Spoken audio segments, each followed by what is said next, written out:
ৰুমি বাইদেউ এখেতে যোৱা অক্টোবৰত মোৰ পৰা ডিচেম্বৰ ন ডিচেম্বৰত মোৰ পৰা এক্সেছ বাৰ শিকিছিলে তেখেতৰ একচুৱেলি হাজবেণ্ডৰ ডিপ্ৰেশ্যনৰ অলপ প্ৰব্লেম আছিলে বেছিয়ে আছিলে বাৰু প্ৰব্লেমটো মেডিকেল ট্ৰিটমেণ্টটো লৈ আছিলে তাৰ লগতে মোৰ তাত আহি বাৰ ল'লে লওঁতে মই তেখেতক ক'লোঁ যে আপুনিয়ে শিকি লওক দিয়ক এতিয়া তেওঁৰ মুখেদি শুনোচোন কিনো ফল পালে তেওঁলোকে কওকচোন নমস্কাৰ জনাইছোঁ প্ৰথমতে বাৰ শিকা প্ৰথমতে বাৰ দিলোঁ বাৰু 3টা দিয়া হ'ল বহুতখিনিয়ে আৰাম পালে তেতিয়া তাৰপিছত শিকিলোঁ শিকাৰ পিছতো তেওঁ ডেইলি দিয়া হ'ল এতিয়া বহুতখিনি ভাল পাইছে বাৰু বহুতখিনি মানে 100% ভাল পাইছে আৰু নিজৰ লগতে মানে এতিয়া ঘৰৰ বেলেগ মানুহবিলাকেও কোৱা হৈছে আৰু সকলো ঠিক হৈছে ভাল হৈছে বুলি সেইকাৰণে মানে ভাল লাগিছে আৰু বেলেগকো তেনেকৈ দিয়া গৈছে যিবিলাকক দিছোঁ সকলোৱে ভাল পোৱা বুলিয়ে কৈছে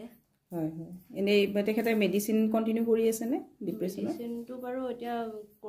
লৈ আছে বাৰু মানে ডক্টৰে লৈ থাকিবই দিছে নাই সেইটোৱে এক্সেছ বাৰ ল'লে আমি সেইটোৱে কওঁ যে মেডিচিনো ল'ব লাগিব লগতে ছাপ্লিমেণ্ট হিচাপে আমি এইটো ল'লে মেডিচিন লৈ থাকোঁতেও মানে পজিটিভ ৰিজাল্টটো ইমান পোৱা নাছিলে হয় হয় এতিয়া মানে সম্পূৰ্ণ ভাল হৈছে বুলি ক'ব লাগিব হয় হয় এতিয়া কামত মানে তেখেতৰ 3 মাহমান প্ৰথম ছুটিতে থাকিলে আচ্ছা তাৰপিছত মই নিজে লৈ যাব লাগে ডিউটিত অনা নিয়া কৰিব লাগে এতিয়া বাৰু সেইটো প্ৰব্লেম নাই নিজেও অহা যোৱা কৰিব পাৰে কামবিলাকো নিজেই ধুনীয়াকৈ কৰিব পৰা হৈছে হয় হয় এইটো বহুত ডাঙৰ উপকাৰ আৰু আমাৰ কাৰণে এক্সেছ বাৰৰ পৰা পৰিয়ালৰ যাক যি দিছোঁ যাৰ যি প্ৰব্লেম হৈ আছিলে সকলোৱে ভাল পোৱা বুলিয়ে কৈছে হয় হয় দিয়ক কৰি থাকক তেতিয়াহ'লে থেংক ইউ